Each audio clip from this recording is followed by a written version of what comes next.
شیر خدا امیر المومنین حضرت علی کرم اللہ وجہ کی شہادت 20 رمضان کو ہوئی۔ 17 رمضان کو حق اور باطل کی پہلی جنگ بدر ہوئی۔ اسی ماہ مبارک میں ہماری امت کی ماں بی بی عائشہ رضی اللہ تعالیٰ عنہ کی وفات ہوئی۔ امام حسن کی رضی اللہ تعالیٰ عنہ شہزاد جنت کی پیدائش ہوئی۔ تو انشاءاللہ تعالیٰ مجلس اتحاد المسلمین کی جانب سے 20 رمضان کے دن حضرت علی کی شہادت کے دن بھی ایک جلسہ ہوگا، جس میں حضرت علی کرم اللہ وجہ امیر المومنین کے بارے میں فضائل، آپ کے فضائل کے بارے میں ہم کوشش کریں گے انشاءاللہ تعالیٰ۔ جو ایک سمندر ہے، حضرت علی کے فضائل کو بیان کرنا ایک سمندر ہے، اور اسد الدین اویسی تو اس سمندر کا ایک ساحل ہے۔ اور انشاءاللہ تعالیٰ 20 رمضان کے دن شیر خدا کے بارے میں، امام حسن کے بارے میں، بی بی ختیجہ ہماری امت کی ماں کے بارے میں، شہزادی جنت حضرت فاطمہ رضی اللہ تعالیٰ عنہ کے بارے میں، اور ہماری امت کی ماں حضرت عائشہ صدیقہ رضی اللہ تعالیٰ عنہ کے بارے میں کوشش کروں گا ان کے بارے میں کچھ ذکر کر سکوں، ان تمام عظیم ہستیوں کے بارے میں، شخصیتوں کے بارے میں، ان کے فضائل حدیث جو آئے ہیں اس کا ذکر کر سکوں۔ آج کا یہ جلسہ، کیونکہ آج 17 رمضان ہے، آج ہی کے دن حق و باطل کی پہلی جنگ ہوئی تھی، انشاءاللہ تعالیٰ اس کا میں ذکر کرنے کی کوشش کروں گا۔ آپ جانتے ہیں کہ یہ رمضان کے ماہ مبارک میں ہم دوسرے دہے میں آ چکے ہیں، اور رحمت کا دہا ہم سے رخصت ہو چکا ہے، اب مغفرت کا دہا ہے۔ اسی لیے ہم تمام کو یہ کوشش کرنا ضروری ہے کہ ہم اللہ سبحانہ و تعالیٰ کو اس ماہ مبارک میں راضی کریں، اپنے گناہوں کی مغفرت کرائیں۔ اس لیے کہ حدیث شریف میں آیا کہ اللہ کے رسول صلی اللہ علیہ وسلم نے، جمعے کا دن تھا، رحمت اللہ علیہ صلی اللہ علیہ وسلم منبر مبارک پر اپنا پائلا قدم رکھتے ہیں اور آمین کہتے ہیں۔ اسی طرح اللہ کے رسول صلی اللہ علیہ وسلم نے 3 مرتبہ آمین کہا۔ بعد میں اللہ کے رسول صلی اللہ علیہ وسلم سے، رحمت للعالمین سے، شاف روضہ جزا سے، امام الانبیاء سے پوچھا گیا، یا رسول اللہ صلی اللہ علیہ وسلم، آپ نے منبر پر خد مبارک رکھا، آمین کہا، 3 مرتبہ کہا، کیوں کہا؟ اللہ کے رسول صلی اللہ علیہ وسلم نے فرمایا کہ جبریل امی تھے، اور وہ دعا کر رہے تھے کہ ہلاک ہو جائے وہ شخص جس نے اپنے ضعیف ماں باپ کو پایا اور ان کی خدمت نہیں کی، تو میں نے آمین کہا۔ جبریل امی نے دعا کی کہ ہلاک ہو جائے وہ شخص کہ جس جگہ پر درود و سلام، جس جگہ پر محمد مصطفیٰ صلی اللہ علیہ وسلم کا ذکر ہو، اور وہاں پر رسول اللہ صلی اللہ علیہ وسلم پر درود و سلام نہ بھیجا جائے۔ تو اللہم صلی علی سیدنا محمد عبدک رسولک نبی امی والآلہ صحابہ وسلم۔ رسول اللہ صلی اللہ علیہ وسلم نے عرض کیا کہ جبریل امی نے دعا کی کہ ہلاک ہو جائے وہ شخص جس نے رمضان کو پایا اور اس کی قدر نہیں کی، تو میں نے آمین کہا۔ میرے عزیز دوستوں اور بزرگوں، میری عزت دار ماں اور بہنوں، دعا کون کر رہے ہیں؟ دعا کرنے والے امام پورے فرشتوں کے امام ہیں، حضرت جبریل امی ہیں۔ اور آمین کون کہہ رہے ہیں؟ سید الانبیاء محمد مصطفیٰ صلی اللہ علیہ وسلم آمین کہہ رہے ہیں۔ ہم تمام کو اپنا محاسبہ کرنا ہے کہ اس ماہ مبارک میں اگر ہم نے اپنے ماں باپ کی نافرمانی کی، ان کو اف کہا ہے، تو ہم توبہ کریں۔ اپنے ماں باپ اگر زندہ ہیں تو ان کو راضی کریں، کیونکہ حضرت جبریل دعا کر رہے ہیں کہ ہلاک ہو جائے وہ شخص جس نے ضعیف ماں باپ کو پایا ان کی خدمت نہ کی۔ اگر ہم کہیں پر بیٹھے ہیں اور رحمت اللہ علیہ صلی اللہ علیہ وسلم کا ذکر ہوتا ہے، بلکہ ہر وقت آقا کا ذکر ہونا چاہیے، ہر وقت آقا کا ذکر ہونا چاہیے، اور وہاں پر ہم درود السلام نہیں پڑھتے ہیں رحمت اللہ علیہ صلی اللہ علیہ وسلم پر، تو جبریل امین دعا کر رہے ہیں، کملی والے آقا آمین کہہ رہے ہیں۔ اور الحمدللہ اللہ نے ہم کو زندہ رکھا اور یہ ماہ مبارک رمضان عطا کیا، اور ہم کو اللہ نے یہ توفیق بھی دی کہ ہم روزہ رکھیں۔ اور اگر ہم نے رمضان میں اس کی قدر نہیں کر رہے ہیں تو حضرت جبریل دعا کر رہے ہیں کہ ہلاک ہو جائے وہ شخص جس نے رمضان کو پایا، اس کی قدر نہیں کی۔ میرے عزیز دوستوں اور بزرگوں، اسی لیے یہ مغفرت کا دہا ہے۔ ہم تمام کو یہ پوری کوشش کرنی چاہیے کہ ہم اس ماہ مبارک میں جو نزول قرآن کا مہینہ ہے، اس میں ہم روزے رکھیں، پابندی کے ساتھ رکھیں۔ اگر میرے کوئی غیور نوجوان ساتھی کسی بنا پر یا اپنی ان سے غلطی ہوئی ہے روزے نہیں رکھ سکے ہیں، میری آپ سے گزارش ہے کہ فوراً جو رمضان کے ابھی دن باقی ہیں اس کی قدر کرو میرے عزت دار بھائیوں اور بہنوں، اور فوراً آج ہی سے یہ نیت کرو کہ میں رمضان میں روزے رکھوں گا اور اس کی قدر کروں گا، کیونکہ یاد رکھیے میں نے پہلے بھی کہا تھا، آج بھی آپ کے سامنے عرض کر رہا ہوں کہ حدیث شریف میں آیا کہ اللہ کے رسول صلی اللہ علیہ وسلم نے فرمایا کہ اس ماہ مبارک میں جہنم کے دروازوں کو بند کر دیا جاتا ہے، شیاطین کو جھکڑ دیا جاتا ہے، جنت کے دروازوں کو کھول دیا جاتا ہے، اور اس ماہ مبارک کی ہر رات کو، ہر شب میں اللہ سبحانہ و تعالیٰ اپنی شان کے مطابق یہ آوازیں آتی ہیں آسمانوں سے کہ ہے کوئی شخص جو اللہ کو راضی کرنا چاہتا ہے کوئی شخص جو اللہ کو راضی کرنا چاہتا ہے، کوئی شخص جو اپنے گناہوں سے توبہ کرنا چاہتا ہے۔ میرے عزیز دوستوں اور بزرگوں، آج اللہ کی رحمت ہم کو تلاش کر رہی ہے، اسی لیے میری آپ سے گزارش ہے کہ اس ماہ مبارک کی قدر کریے۔ نہیں معلوم یہ زندگی کا چراغ کب گو جائے، ہمارے زندگی کب ختم ہونے والی ہے صرف اللہ جانتا ہے، مگر یقیناً زندگی کا خاتمہ ہوگا، اور ضرورت اس بات کی ہے کہ ہم اپنے گناہوں سے توبہ کریں، اپنے اعمال میں نیکیوں کا اضافہ کریں۔ اور میں نے جس حدیث شریف کا آپ کے سامنے ذکر کیا کہ اللہ کے رسول صلی اللہ علیہ وسلم جب منبر مبارک قیامت کا دن ہوگا، حساب کتاب ہوگا، میزان ہوگا، حضرت آدم علیہ السلام سبز رنگ کے کپڑے پہن کر اللہ کے عرش کے پاس کھڑے ہوں گے، ایک شخص کو لایا جائے گا اور اللہ حکم فرمائے گا کہ اس کو جہنم میں ڈالو۔ جب فرشتے اس کو جہنم کی طرف لے کر جاتے ہیں تو حضرت آدم علیہ السلام رسول اللہ صلی اللہ علیہ وسلم کو کہتے ہیں کہ محمد صلی اللہ علیہ وسلم دیکھو آپ کو امتی جہنم میں جا رہا ہے۔ اللہ کے رسول صلی اللہ علیہ وسلم دوڑتے ہیں، ان فرشتوں سے کہتے ہیں کہ کیوں میری امتی کو لے کر جا رہے ہو؟ تو فرشتے کہتے ہیں کہ اللہ کا حکم ہے، حکم بجا لانا ہے۔ اللہ کے رسول صلی اللہ علیہ وسلم رحمت اللہ علیہ اللہ کی عرش کی طرف دیکھ کر عرض کرتے ہیں، یا اللہ تو نے جو مجھ سے وعدہ کیا اس کو پورا کر دے۔ اللہ سبحانہ و تعالیٰ فرشتوں کو حکم فرمائے گا کہ محمد صلی اللہ علیہ وسلم نے جو کہا اس حکم کو بجا لاؤ۔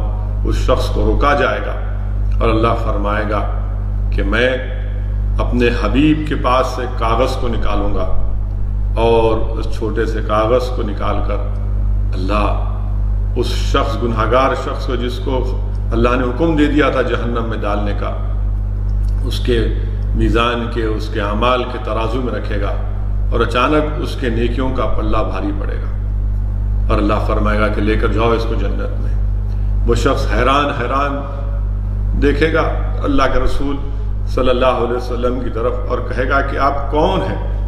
اتنا نورانی چہرہ آپ کا، آپ کون ہیں؟ تو رحمت اللہ علیہ صلی اللہ علیہ وسلم ارشاد فرمائیں گے کہ میں وہ ہوں جو تو دنیا میں مجھ پر درود و سلام بھیجتا تھا، آج اس درود و سلام کی وجہ سے اللہ نے تیری مغفرت کر دی۔ میرے عزیز دوستوں اور بزرگوں، یہ درود و سلام کی اہمیت ہے کہ جو آج اللہ ہم کو زندہ رکھنے کا موقع عنایت فرما رہا ہے۔ ہم کثرت سے روزے رکھیں، قرآن کریم کی تلاوت کریں، اپنے ماں باپ کو راضی کریں، ان کو اف تک نہ کہیں۔ حدیث شریف میں آیا کہ ایک شخص کے اعمال اس کے میزان میں، ترازو میں برابر ہو جائیں گے، اچانک اس کے گناہوں میں اضافہ ہو جائے گا۔ معلوم ہوگا کہ اس کے گناہوں میں، اس کے اعمال میں اضافہ اس لیے ہوگا کیونکہ اس نے اپنے ماں باپ کو اف کہا تھا۔ صرف اف کی بنیاد پر اس کو اللہ حکم فرمائے گا کہ تو نے اپنے ماں باپ کو اف کہا تھا، اس کو جہنم میں ڈال دو۔ جب اس شخص کو لے کر جایا جائے گا تو اس کا بیٹا کہے گا میں بھی جہنم میں جا رہا ہوں، میری نیکیاں میرے باپ کو دے دو، میری نیکیاں میرے والد کو دے دو، روتے کہے گا۔ تو اللہ سبحانہ و تعالیٰ کی رحمت جوش میں آئے گی۔ اللہ کہے گا کہ جب آج تم میری رحمت سے امید کر رہے ہو تو اللہ سبحانہ و تعالیٰ ان کو معاف کر دے گا۔ میرے عزیز دوستوں اور بزرگوں، میری عزت دار ماں اور بہنوں، حضرت عبداللہ شاہ صاحب قبلہ رحمۃ اللہ علیہ اپنی اس کتاب میں لکھتے ہیں، حضرت موسیٰ علیہ السلام سے اللہ فرمائے گا کہ اے موسیٰ، میں ایک آنے والی قوم کو، ایک امت کو 2 اندھیرے دوں گا اور 2 روشنیاں دوں گا۔ حضرت موسیٰ علیہ السلام پوچھیں گے اللہ 2 اندھیرے کون سے ہیں؟ تو اللہ سبحانہ تعالیٰ فرمائے گا 2 اندھیرے، ایک خبر کا اندھیرا ہوگا اور ایک جس دن حساب کتاب ہوگا وہ اندھیرا ہوگا۔ اور ان 2 اندھیروں کو دور کرنے کے لیے اللہ حضرت موسیٰ سے کہا کہ میں ان کو قرآن دوں گا اور ان کو رمضان دوں گا۔ حضرت موسیٰ عرض کریں یا اللہ تو مجھے اس میں کیوں نہیں پیدا کر دیتا؟ تو اللہ فرمائے کہ نہیں موسیٰ علیہ السلام سے اللہ عرض کرے گا کہ وہ بہت بعد میں آنے والی امت ہے۔ میرے عزیز دوستوں اور بزرگوں، خبر کا اندھیرا، حشر کے میدان کا اندھیرا کیسے دور ہوگا؟ اللہ حضرت موسیٰ سے عرض فرما رہا ہے کہ قرآن سے اور رمضان سے اندھیرے دور ہوں گے۔ مجھے یہاں پر امام احمد بن حنبل رحمۃ اللہ علیہ کا واقعہ یاد آ رہا ہے کہ امام احمد بن حنبل رحمۃ اللہ علیہ خواب میں اللہ سے پوچھتے ہیں کہ یا اللہ تجھ سے قریب ہونے کی سب سے بہترین عبادت کیا ہے؟ تیرے مقرب بندوں کی بہترین عبادت کیا ہے؟ تو آواز آتی ہے کہ جو قرآن کی تلاوت کرتا ہے۔ امام احمد بن حنبل رحمۃ اللہ علیہ عرض کرتے ہیں یا اللہ کیا سمجھ کر پڑھنے سے یا بغیر سمجھے پڑھنے سے بھی؟ تو آواز آتی ہے کہ کوئی سمجھ کر پڑھے یا اگر سمجھ کر نہ بھی پڑھے، وہ عبادت، وہ قرآن کی تلاوت اس کو اللہ سے قریب کرتی ہے۔ میرے عزیز دوستوں اور بزرگوں، میرے غیور نوجوان ساتھیوں، اپنی زندگیوں پر غور کرو میرے نوجوانوں۔ تم قوم اور ملت کا مستقبل ہو میرے نوجوان ساتھیوں، میرے نوجوان بھائیوں اور بہنوں، تم قوم کا مستقبل ہو۔ تمہارے مضبوط خندوں پر اس قوم کے مستقبل کی ذمہ داریاں تم پر عائد ہونے والی ہیں۔ اگر تم گر جاؤ گے تو قوم کا مستقبل خراب ہو جائے گا۔ میرے عزت دار نوجوان ساتھیوں، کیا تم کو یہ پتہ بھی ہے کہ قرآن شریف کے کل کتنے حروف ہیں؟ آج تم انسٹاگرام پر، سنیپ چیٹ پر تمہارے پاس بے شمار نالج ہے، ماشاءاللہ، ہر چیز کا علم ہے تمہارے پاس۔ افسوس کے ساتھ یہ بھی کہنا پڑتا ہے کہ تمہاری زبانوں پر کئی واہیات قسم کے ترانے بھی تم کو یاد ہیں، مگر کیا تم نے کبھی یہ سوچا میرے نوجوان ساتھیوں کہ کل قرآن کے کتنے حروف ہیں؟ پوری قرآن کے کتنے حروف ہیں؟ میں آپ سے عرض کر رہا ہوں کہ اس کو بھی یاد کر لو۔ یہ علم تم کو کام میں آئے گا، دنیا میں بھی، خبر میں بھی اور آخرت میں بھی۔ پورے قرآن کے کل حروف 1 کروڑ 27,000 ہے، 1,27,000 ہے۔ ایک قرآن کی آیت پڑھو 100 گنا ثواب ملے گا، درجات بلند ہوں گے، گناہ اتنے معاف ہوں گے۔ تو اس لیے یہ جو رمضان کا مبارک مہینہ ہے، آپ قرآن کریم کی کثرت سے تلاوت کریے، اور جو لوگ روزے رکھتے ہیں الحمدللہ، ان کو حدیث شریف میں آیا، ان کو خوشخبری دی جا رہی، جب حساب کتاب کا دن ہوگا، جب خبروں سے ہم تمام کو اٹھایا جائے گا، اس دن ان نیک بندوں کو جو روزہ دار ہیں ان سے کہا جائے گا، آواز دی جائے گی، اللہ فرشتوں سے کہے گا کہ میرے نیک بندے ہیں، یہ بھوکے پیاسے ہیں، ان کو فوراً یہیں پر کھانا کھلاؤ، ان کو پانی پلاؤ۔ میرے عزیز دوستوں اور بزرگوں، اسی لیے اللہ سبحانہ و تعالیٰ قرآن کریم کے سورہ الحاقہ میں فرمائے گا جب قیامت قائم ہوگی تو اللہ فرمائے گا کھاؤ اور پیے مزے کرو جو تم نے دنیا میں نیک اعمال کیے تھے۔ یہ روزدار کا انعام ہے، اور ضروری ہے کہ ہم اپنی زبان کو، اپنی آنکھ کو، اپنی سوچ کو تمام غلط چیزوں سے دور رکھیں۔ روزہ حدیث شریف میں آیا، میں نے علماء کی زبانوں سے سنا، ان کے پیر کے پاس بیٹھ کر کے صرف کھانا نہیں کھانا 15 گھنٹے کے لیے، یا پانی نہیں پینا 15 گھنٹے کے لیے روزہ نہیں ہے۔ روزے کا مطلب یہ ہے، روزہ کیا ہے؟ ڈھال ہے، اور ڈھال کیا ہے؟ نفس کشی ہے، کہ آپ اپنے آنکھ کو بھی غلط چیزوں کی طرف نہ دیکھیں۔ اگر سیل فون ہے تو نیوز کی حد تک، یا پھر قرآن کریم کی تلاوت کی حد تک، مگر اگر آپ وہی پرانی روش پر ہیں تو پھر میرے بھائی کیسے ہوگا؟ آج ہم دیکھتے ہیں کہ حیدرآباد میں افسوس کے ساتھ کہنا پڑتا ہے کہ ایک شخص ایک دلت لڑکی سے جا کر اس پر حملہ کرتا ہے۔ رمضان کا مہینہ ہے، نام اتنا بڑا نام اور کام اتنا بڑا گندا، اور وہ بھی مبارک مہینے میں۔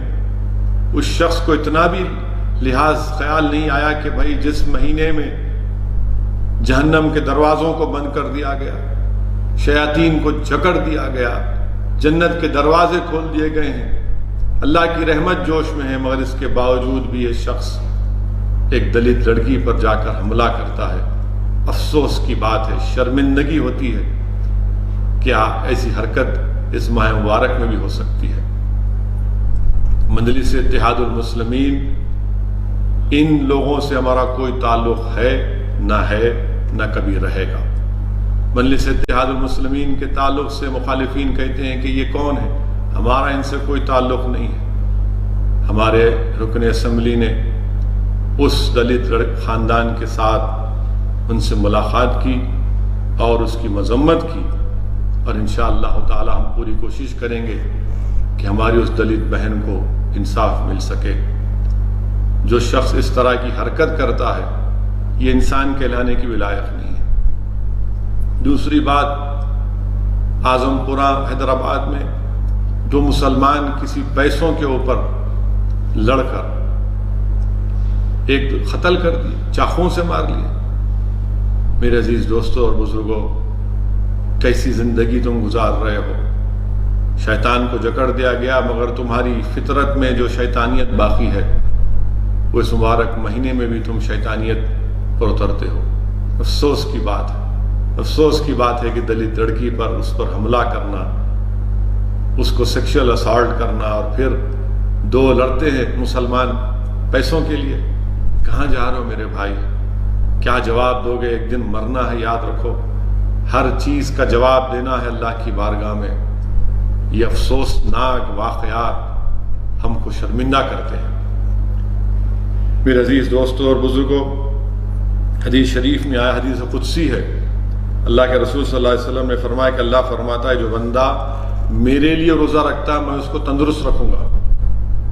تو ہمارے بعض نوجوان جو ابھی روزہ نہیں رکھے ہیں، میرے بھائی، آپ کی خوبصورتی میں، آپ کے اسمارٹنیس میں کوئی فرق آنے والا نہیں ہے۔ اللہ خود وعدہ فرما رہا ہے کہ اگر تم روزہ میرے لیے رکھو گے تو میں تم کو تندرست رکھوں گا۔ تو اگر آپ روزہ نہیں رکھے ہیں تو تو آج رات سے نیت کریے تاکہ کل سے آپ اس ماہ مبارک میں پورے روزے رکھ سکیں۔ جیسا کہ میں نے آپ سے عرض کیا تھا کہ آج 17 رمضان ہے، اور 17 رمضان بڑی تاریخی دن ہے۔ آپ جانتے ہیں کہ ہجرت کے دوسرے سال روزے فرض ہوئے، اور اسی سال حق اور باطل کی پہلی جنگ بدر ہوئی۔ علماء کرام نے یہ فرمایا کہ اس کا پس منظر یہ ہے کہ بدر کے مقام پر ایک بدر بن حارث نامی شخص رہتا تھا، تو وہ جگہ اس کے نام سے منسوب ہو گئی۔ شیخ عبدالحق محدث دہلوی ایک اور روایت لکھتے ہیں، شیخ عبدالحق محدث دہلوی رحمۃ اللہ علیہ لکھتے ہیں کہ اس جگہ پر ایک کنواں تھا جس میں چاندنی رات کے دن بدر کامل یعنی چاند بڑا خوبصورت نظر آتا تھا، تو لوگ چاندنی رات میں اس کنویں کے پاس جا کر اس کنویں میں بدر کامل کو دیکھتے تھے، اسی لیے اس مقام کا نام بدر پڑا۔ یہ اللہ کے رسول صلی اللہ علیہ وسلم کے غزوات میں سے ایک بہت ہی اہم اور بہت ہی خاص غزوہ ہے، اس لیے قرآن میں اس کو یوم الفرقان کہا گیا۔ وہ حق اور باطل کی کھلی فرق کا دن ہے، وہ مسلمان اور مشرکین کے درمیان میں کھلی فرق کا دن ہے، اسی لیے اس کو قرآن کریم میں یوم الفرقان کہا گیا۔ 17 رمضان کے دن اللہ سبحانہ و تعالیٰ نے ایک چھوٹی جماعت کو ایک بڑی طاقتور جماعت پر غلبہ عطا کیا۔ جنگ بدر کا پس منظر اگر آپ دیکھیں گے تو علماء کرام نے لکھا، بلکہ میں نے جامع نظامیہ کے ایک عظیم عالم دین کی کتاب میں پڑھا جو فرانس میں جا کر اپنی زندگی گزارے، جنہوں نے فرانس میں جا کر فرینچ زبان میں، یہ جامع نظامیہ کے عالم دین فرانس گئے اور فرینچ زبان میں قرآن کریم کا ترجمہ کیا۔ وہ اپنے ایک لیکچر میں یہ کہتے ہیں کہ جنگ بدر کا پس منظر بتاتے ہیں کہ جنگ بدر سے پہلے ہجرت ہوئی اور رسول اللہ صلی اللہ علیہ وسلم مکے سے مدینے کو ہجرت کیے، اور مکے میں صحابہ کرام پر بہت ظلم کیا گیا۔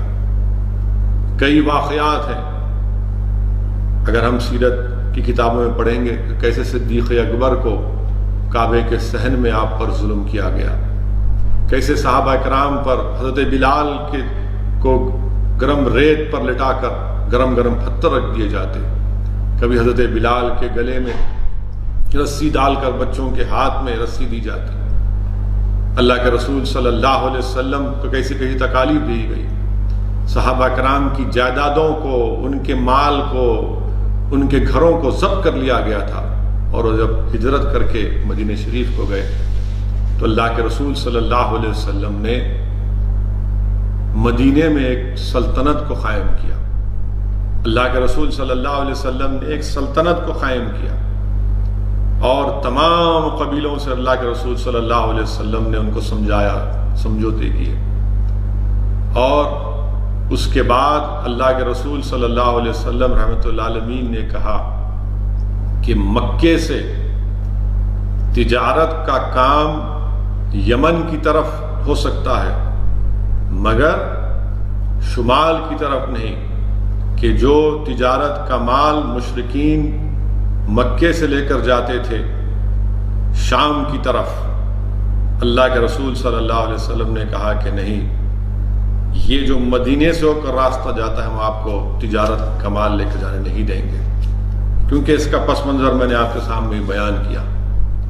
میرے عزیز دوستوں اور بزرگوں، مگر اس زمانے میں ایسے ہائی ویز نہیں تھے، کوئی جی پی ایس نہیں تھا، لوگ راستے سے چلے آتے تھے، مگر رسول اللہ صلی اللہ علیہ وسلم نے یہ فیصلہ لیا کہ تجارت کو روک دی جائے گی، معاشی طور پر ان کو بھی تنگی پیدا کی جائے گی، اور اللہ کے رسول صلی اللہ علیہ وسلم نے اپنے جاسوسوں کو ان راستوں پر بھیجایا کہ دیکھو کہ مکے سے کوئی تجارت کا قافلہ تو نہیں جا رہا ہے شام کی طرف۔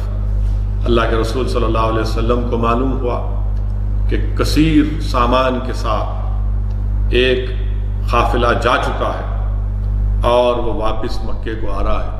اللہ کے رسول صلی اللہ علیہ وسلم نے فوراً صحابہ کرام کو بتایا کہ دیکھو اگر یہ قافلہ جو تجارت کا مال لے کر اگر مکے کو پہنچے گا تو اسلام اور مسلمانوں کے خلاف اور تکالیف کے منصوبے بنائے جائیں گے، اس کو روکنا ہے۔ رسول اللہ صلی اللہ علیہ وسلم نے صحابہ کرام کو حکم دیا کہ چلیے نکلو اپنے گھروں سے، اللہ سلامت درجات کو بلندی فرمائے۔ صحابہ کرام نے لاکھوں سلام ہمارے صحابہ کرام، وہ فوراً اپنے گھروں سے نکلے۔ اللہ کے رسول صلی اللہ علیہ وسلم نے اللہ کی بارگاہ میں یہ دعا کی کہ یا اللہ میرے صحابی کے پاس سواری نہیں ہے تو ان کو عزت کے مطابق ان کو سواری دے دے۔ اللہ کے رسول صلی اللہ علیہ وسلم نے دعا کی اللہ سے، یا اللہ ہمارے جسموں پر کپڑے نہیں ہے، ہم کو کپڑے دے دے۔ دعا کی کہ اللہ رزق نہیں ہے تو رزق دے دے، عزت سے نواز دے۔ اللہ کے رسول صلی اللہ علیہ وسلم نے یہ دعا کی، صحابہ کرام نے رضوان اللہ تعالیٰ اجمعین رسول اللہ صلی اللہ علیہ وسلم کے حکم کی تعمیل کے لیے بجا لانے کے لیے اپنے اپنے گھروں سے نکلے۔ اللہ کے رسول صلی اللہ علیہ وسلم نے جاسوس بھی روانہ کر دیے تھے اپنے کہ معلوم کریں یہ قافلہ کہاں سے آ رہا ہے۔ اس قافلے کی قیادت ابو سفیان کر رہے تھے جو اب اس وقت تک اسلام کو قبول نہیں کیا تھا۔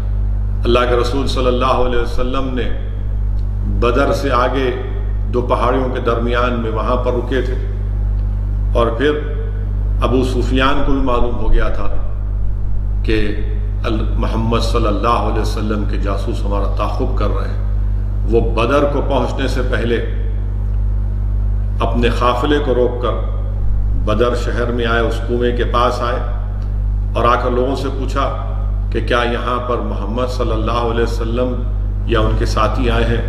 تو لوگوں نے کہا کہ نہیں۔ پھر وہ کنویں کے پاس گئے اور کنویں کے پاس انہوں نے اونٹ کی مینگنیوں کو دیکھا، اور فوراً ابو سفیان نے ان مینگنیوں کو اٹھایا اور ان کو توڑا تو دیکھا کہ اس میں سے کھجور کی گٹلیاں نکل رہی ہیں۔ تو ابو سفیان نے کہا کہ یہ مدینے والوں کے اونٹ ہیں اور ضرور رسول اللہ صلی اللہ علیہ وسلم ہمارا تعاقب کر رہے ہیں۔ ابو سفیان نے فوراً ساحلی راستے سے اپنے قافلے کو لے کر نکلے، مگر اس سے پہلے وہ ایک زمزم غفاری ایک شخص کو تیز رفتار اونٹ پر بٹھا کر اس کو مکے کی طرف روانہ کیا اور کہا کہ جاؤ اور جا کر مکے میں اہل قریش کو، مشرکین کو بتا دو کہ محمد صلی اللہ علیہ وسلم ہمارا راستہ روکنے کے لیے نکل پڑے ہیں۔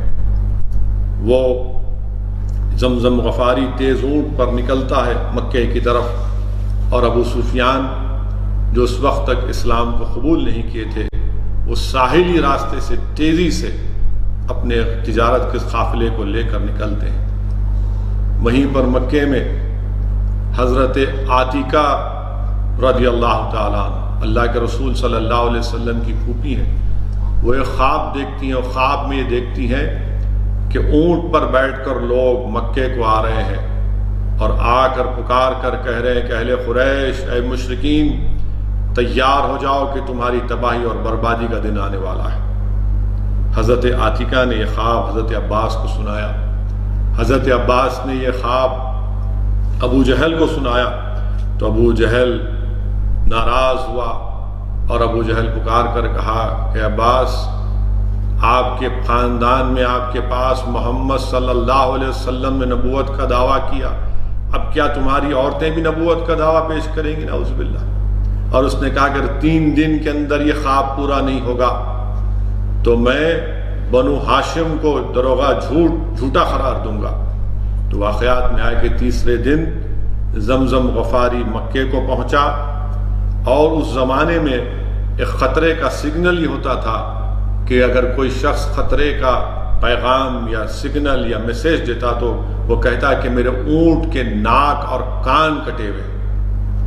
اور جیسا ہی اس نے یہ کہا تمام مشرکین مکہ اہل قریش تیار ہو گئے کہ اب ہم جا کر اس قافلے کو اور محمد صلی اللہ علیہ وسلم کا مقابلہ کریں گے اور نعوذ باللہ ان کا ہمیشہ کے لیے خاتمہ کریں گے.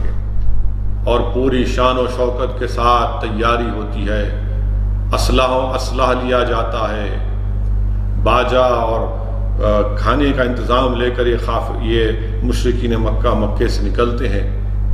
ابو سفیان کے پاس سے ایک اور پیغام دیا جاتا ہے کہ مت نکلو، میں نے اپنے تجارت کے قافلے کو بچا کر ساحلی راستے سے نکل پڑا ہوں. مگر ابو جہل کہتا ہے کہ نہیں، اب ہم نہیں رکیں گے. اللہ کے رسول صلی اللہ علیہ وسلم اس جو بدر کے وادی میں تھے نکل کر بدر کے شہر میں آ کر صحابہ کرام سے مشورہ کرتے ہیں اور اللہ کے رسول صلی اللہ علیہ وسلم عرض کرتے ہیں کہ مجھے جبریل امین نے آ کر عرض کیا ہے کہ اللہ سبحانہ و تعالیٰ نے ہم کو یہ پیغام دیا ہے کہ اگر آج ہم مقابلہ کریں گے ان لوگوں سے تو اللہ ہم کو کامیاب کرے گا. اللہ کے رسول صلی اللہ علیہ وسلم مشورہ کرتے ہیں. حضرت صدیق اکبر ابو بکر صدیق رضی اللہ تعالیٰ عنہ عرض کرتے یا رسول اللہ ہم آپ کے حکم کے انتظار میں ہیں. فاروق اعظم حضرت عمر خطاب رضی اللہ تعالیٰ عنہ عرض کرتی ہیں یا رسول اللہ صلی اللہ علیہ وسلم آپ کا ہر حکم ہمارے لیے عرف آخر ہے. حضرت مقداد کھڑے ہو کر عرض کرتے ہیں یا رسول اللہ صلی اللہ علیہ وسلم ہم قوم موسیٰ کی طرح نہیں ہیں جنہوں نے کہا تھا کہ موسیٰ آپ اور آپ کا خدا جا کر لڑو، ہم آپ کے ساتھ ہیں. حضرت سعد بن معاذ کھڑے ہوتے ہیں اور کہتے ہیں رسول اللہ اگر آپ ہم کو صلی اللہ علیہ وسلم اور اگر آپ ہم کو کہیں گے کہ سمندر میں کود جاؤ ہم سمندر میں کود جائیں گے. اللہ کے رسول صلی اللہ علیہ وسلم آپ تمام کے لیے دعا کرتے ہیں اور اللہ کے رسول صلی اللہ علیہ وسلم اس جگہ کو منتخب کرتے ہیں کہ یہ جگہ ٹھیک ہے، یہیں پر ہم ان کا ٹھہر کر مقابلہ کریں گے. اور اللہ کے رسول صلی اللہ علیہ وسلم رات کے اندھیرے میں صحابہ کرام سے فرماتے ہیں کہ کل اس جگہ پر عتبہ مارا جائے گا، ابو جہل مارا جائے گا، اور ان جگہوں کی نشاندہی کرتے رحمۃ اللہ علیہ صلی اللہ علیہ وسلم. اللہ کے رسول صلی اللہ علیہ وسلم کے لیے ایک عریش بنائی گئی، چھوٹی سی جھوپڑی، چھوٹا سا مقام ایک بنایا گیا تھا. اللہ کے رسول صلی اللہ علیہ وسلم رات بھر اس میں اللہ سے دعا کرتے ہیں. حدیث شریف میں آیا، سیرت کی کتابوں میں آیا کہ اللہ کے رسول صلی اللہ علیہ وسلم رو رو کر گر گڑا کر دعا کرتے ہیں کہ اللہ اگر کل یہ لوگ شکست کھا جائیں گے تو صبح قیامت تک تیرا نام لیوا کوئی نہیں ہوگا، تیرا کلمہ توحید بلند کرنے والا کوئی نہیں ہوگا. واقعات میں آیا کہ اللہ کے رسول صلی اللہ علیہ وسلم پر رقت طاری ہو جاتی دعا کرتے کرتے کہ اللہ کے رسول صلی اللہ علیہ وسلم کے کھندے مبارک سے چادر گر جاتی ہے تو صدیق اکبر جو ساتھ کھڑے ہیں وہ کہ صدیق رضی اللہ تعالیٰ عنہ اللہ کے رسول صلی اللہ علیہ وسلم سے جا کر اس کے رسول اللہ صلی اللہ علیہ وسلم اللہ ضرور آپ کو غالب کرے گا، اللہ ضرور آپ کو کامیاب کرے گا. اور جب صبح ہوتی ہے تو اللہ کے رسول صلی اللہ علیہ وسلم جہاد پر ایک مختصر سا خطبہ دیتے ہیں اور پھر مسلمانوں کی صفوں کو سیدھا کرتے ہیں. شیخ محدث عبداللہ خدیلوی رحمۃ اللہ علیہ اپنی کتاب مدارج النبوہ میں یہ واقعہ لکھ رہے ہیں. اللہ کے رسول صلی اللہ علیہ وسلم کے ہاتھ میں ایک تبر کی لکڑی ہے اور فوج کی صفوں کو رسول اللہ صلی اللہ علیہ وسلم سیدھا کر رہے ہیں. اس میں ایک صحابی تھی حضرت سواد رضی اللہ تعالیٰ جن کا پیٹ تھوڑا بڑا تھا. تو اللہ کے رسول صلی اللہ علیہ وسلم نے ان کے پیٹ پر ہلکی سی ضرب ماری اور کہا کہ اے سواد لائن میں آ کر ٹھہر جاؤ. کیا کہا کہ اے سواد لائن میں آ کر ٹھہر جاؤ. حضرت سواد نے عرض کیا یا رسول اللہ صلی اللہ علیہ وسلم اللہ نے آپ کو رحمت بنا کر بھیجا ہے، آپ نے مجھ سے زیادتی کی ہے، مجھے اس کا بدلہ دیجیے.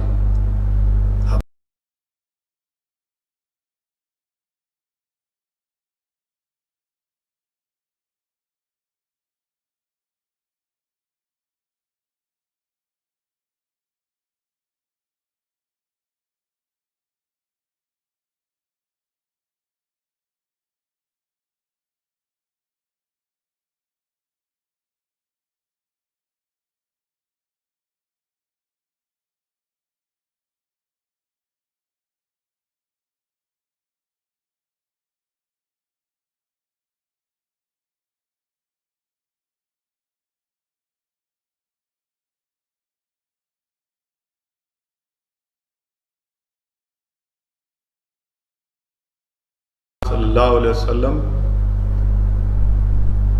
میری موت میرے سامنے ہے، میری زندگی کی آخری گھڑی ہے، اور میں چاہتا ہوں کہ آپ کے جسم کو بوسہ لے لوں۔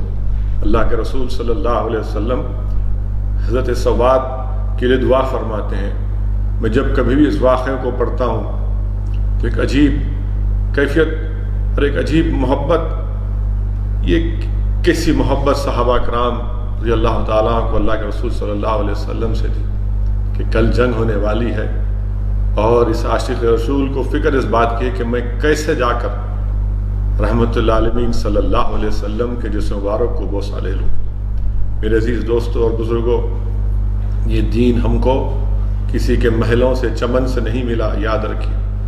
اللہ کے رسول صلی اللہ علیہ وسلم کی سیرت میں ایک اور واقعہ آیا، بلکہ شیخ محدث عبداللہ دہلوی رحمۃ اللہ علیہ مدارج النبوہ میں لکھتے ہیں، دو بھائی تھے، حضرت معاذ اور معوذ رضی اللہ تعالی عنہ۔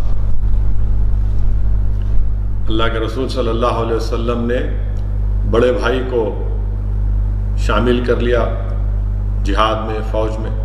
چھوٹے بھائی نے کہا، رسول اللہ صلی اللہ علیہ وسلم میں عمر میں اپنے بھائی سے چھوٹا ضرور ہوں، مگر آپ ہم دونوں میں کشتی کرا کر دیکھ لیجئے، ریسلنگ کرا کر دیکھ لیجئے، میں ان سے زیادہ طاقت رکھتا ہوں۔ اللہ کے رسول صلی اللہ علیہ وسلم مسکراتے ہیں۔ دونوں بھائیوں میں کشتی ہوتی ہے، ریسلنگ ہوتا ہے۔ چھوٹا بھائی بڑے بھائی کان میں کہتا ہے کہ دیکھو، اللہ کے رسول صلی اللہ علیہ وسلم نے آپ کو اس جہاد میں شرکت کرنے کی اجازت دے دی، مجھے اس سے محروم مت رکھو، تم ہار جاؤ۔ تو بڑا بھائی زمین پر گر جاتا ہے۔ اللہ کے رسول صلی اللہ علیہ وسلم یہ جانتے ہیں، مسکراتے ہیں اور دونوں کو شامل کر لیتے ہیں۔ میرے عزیز دوستوں اور بزرگوں، اللہ کے رسول صلی اللہ علیہ وسلم کو جس جگہ پر جو جگہ بنائی گئی تھی، اللہ کے رسول صلی اللہ علیہ وسلم وہاں پر ٹھہر کر جنگ کی جب آغاز ہوتی ہے، حق اور باطل کی پہلی جنگ، آپ اندازہ لگائیے کہ مشرکین مکہ کے پاس 950 سے زائد لوگ، اور اللہ کے رسول صلی اللہ علیہ وسلم کے ساتھ صرف 312 یا 313۔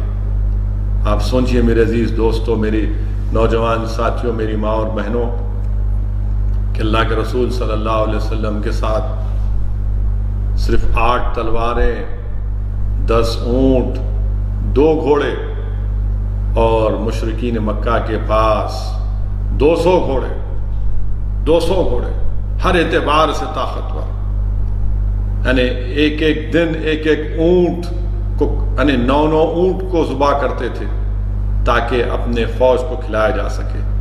اور اللہ کے رسول صلی اللہ علیہ وسلم کے ساتھ یہ ہیں 10 اونٹ، 8 تلواریں اور 2 گھوڑے۔ کیا پیغام ہم کو ملتا ہے؟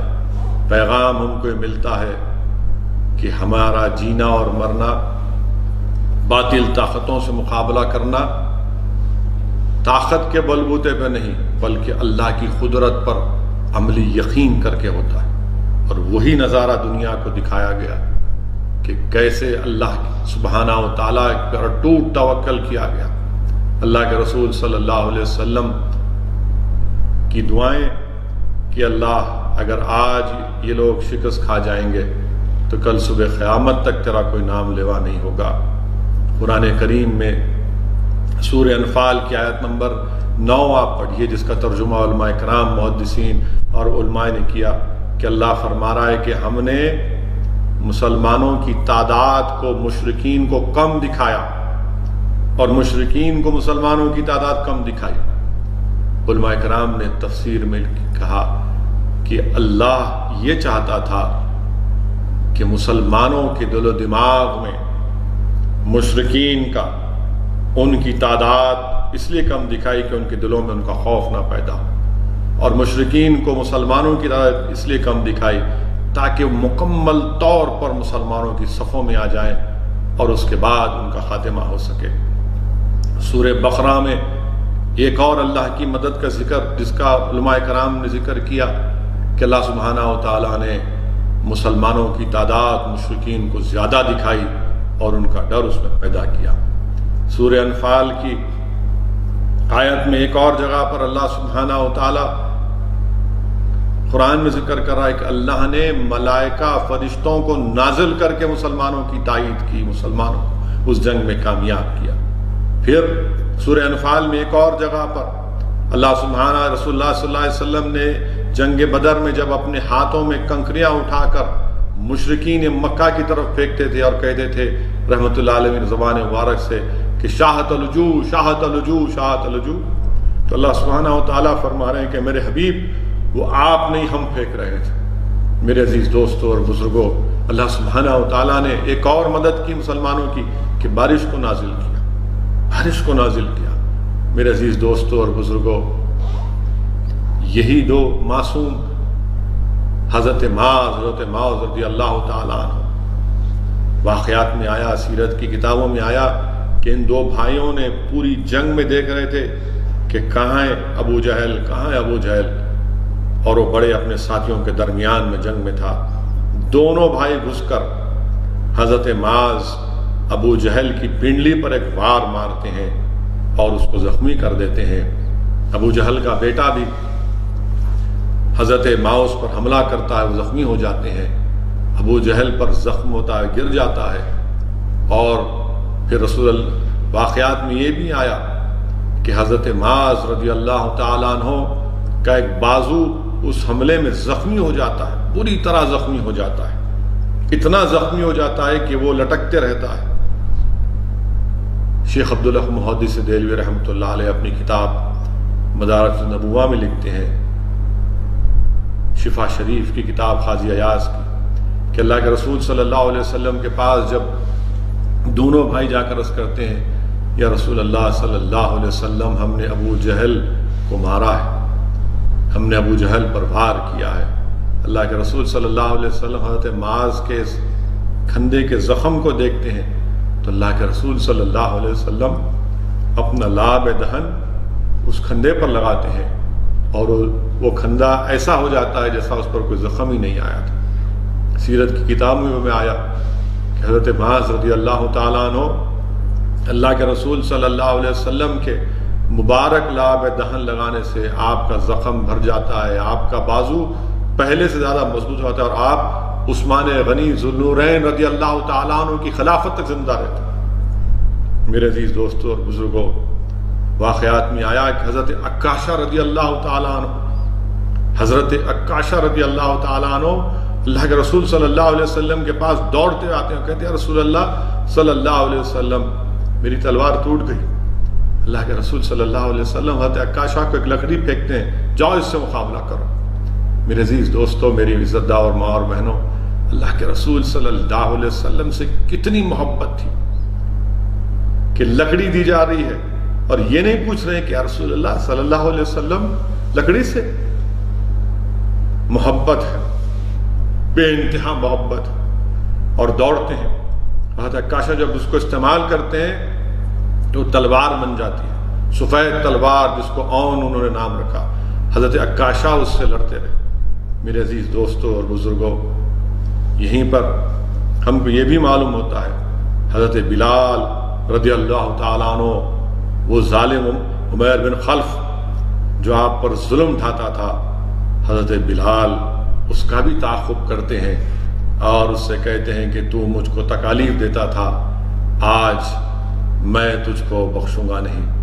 میرے عزیز دوستوں اور بزرگوں، جنگ بدر میں 14 صحابی شہید ہوئے اور مشرکین کے 70 سے زیادہ لوگ مارے گئے، 70 سے زیادہ لوگ۔ یہ حق اور باطل کی پہلی جنگ، یہ اللہ کی ذات پر ٹوٹ توکل کرنے کی پہلی تفسیر، پہلے ایگزامپل۔ ارے بتایا جا رہا ہے کہ ہم صرف قوت پر نہیں بلکہ قدرت پر پہلے بھروسہ رکھتے ہیں، ہم صرف طاقت پر نہیں بلکہ اللہ کی قدرت پر بھی بھروسہ رکھتے ہیں۔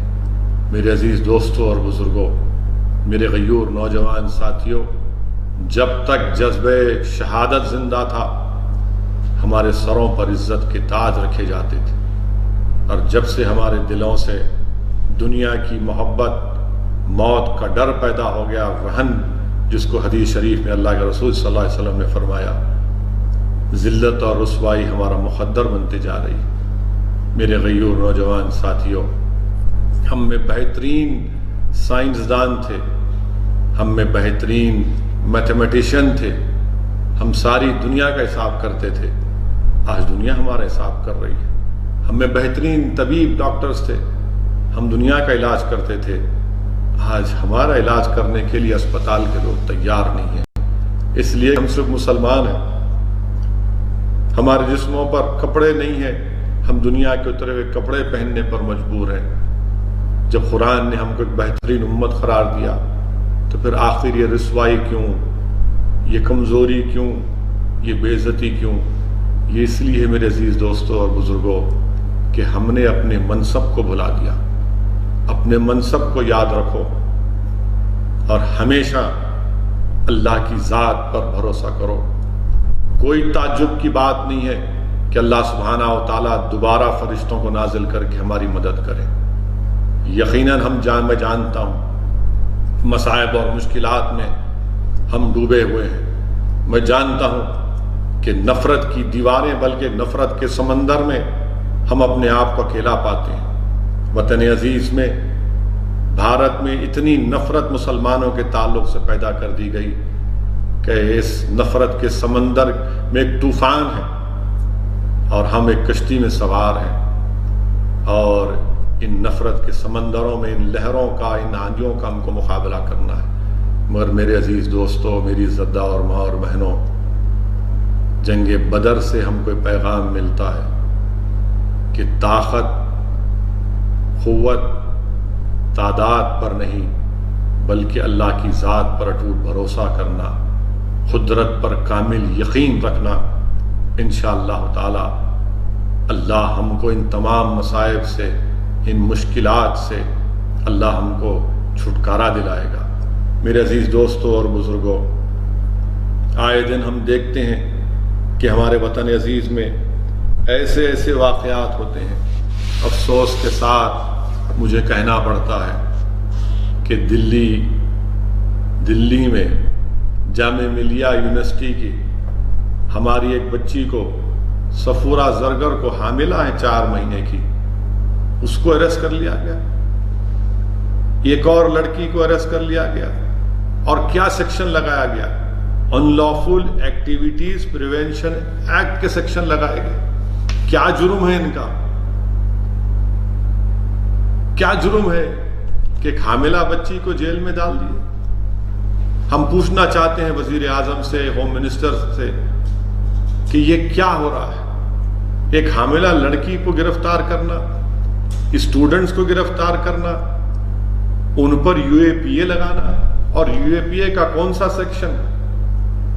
سیکشن 13، 16، 17 اور 18 لگانا۔ یعنی اس کا پنشمنٹ کیا ہے سیکشن 16 اور 18 کا؟ کہ اس کا پنشمنٹ فار ٹیررسٹ ایکٹ ہے، یعنی سزا ہوگی تو ٹیررسٹ ایکٹ۔ یہ ٹیررزم کر رہے تھے لوگ۔ CAA کے خلاف، NPR، NRC کے خلاف آواز اٹھانا ہے ٹیررسٹ ایکشن ہے؟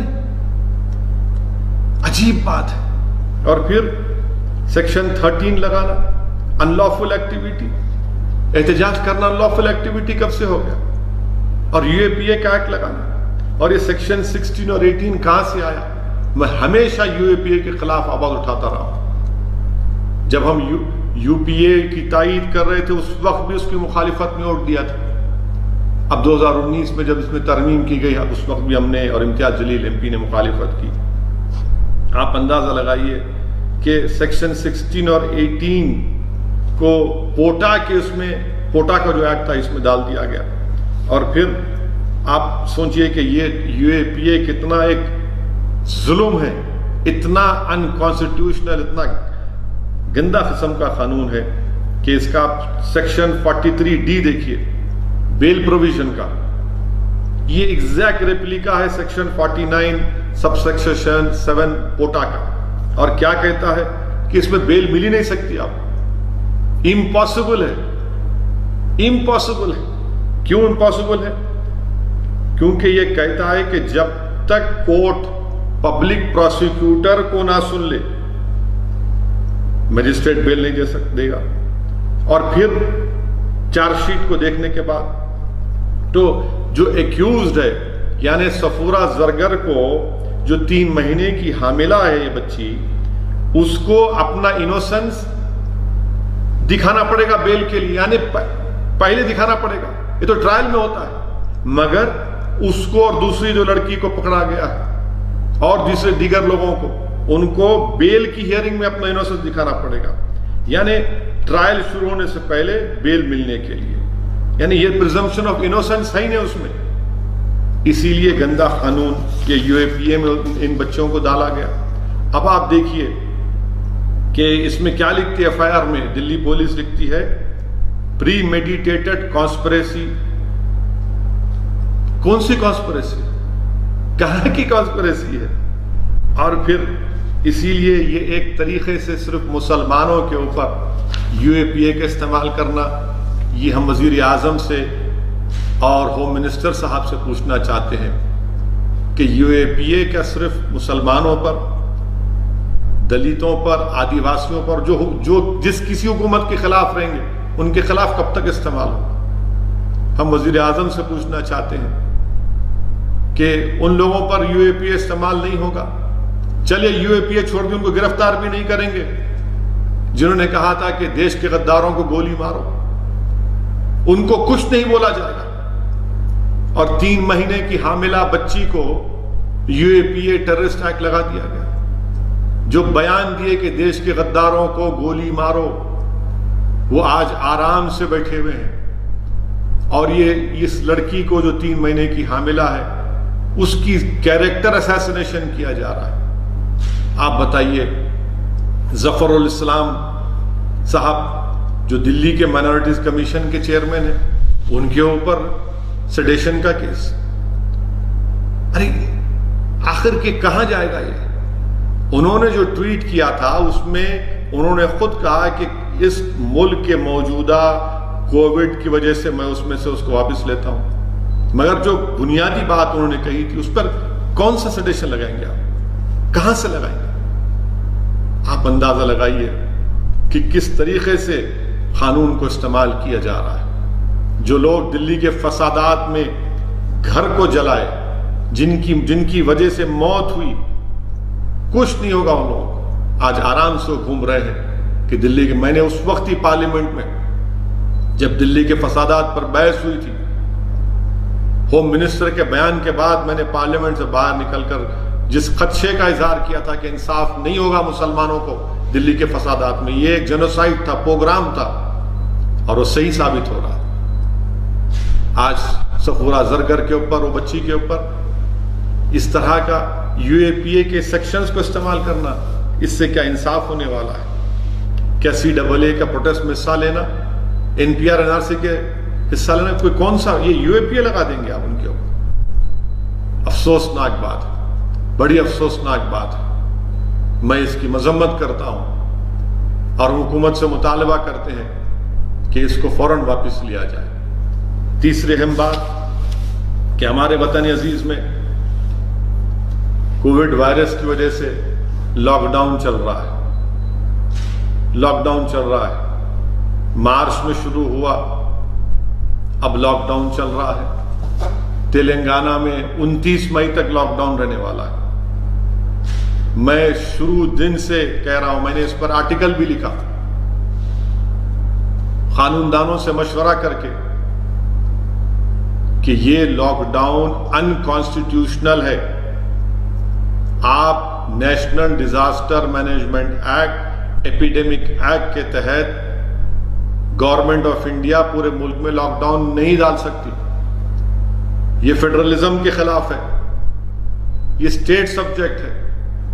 مجھے نہیں معلوم کہ اسٹیٹ گورنمنٹس خاموش کیوں ہیں۔ افسوس سے اس بات کا ہے کہ دلی چیف منسٹر، ان کے ہی ڈیلی مائنورٹیز کمیشن کے اوپر کیس بک ہوتا ہے، ایک لفظ نہیں بولتے دلی کے چیف منسٹر۔ آپ کیا خاموشی ہے آپ کی؟ یہ اتنی خاموشی، آپ نے ان کو نامزد کیا، آپ کی سرکار نے ان کو نامزد کیا ہے۔ 72 ایئر اولڈ ہے وہ آدمی، آپ بتائیے۔ اور پھر یہ لاک ڈاؤن کی وجہ سے جتنے ہمارے مائیگرنٹ لیبررز ہیں جو خاص طور سے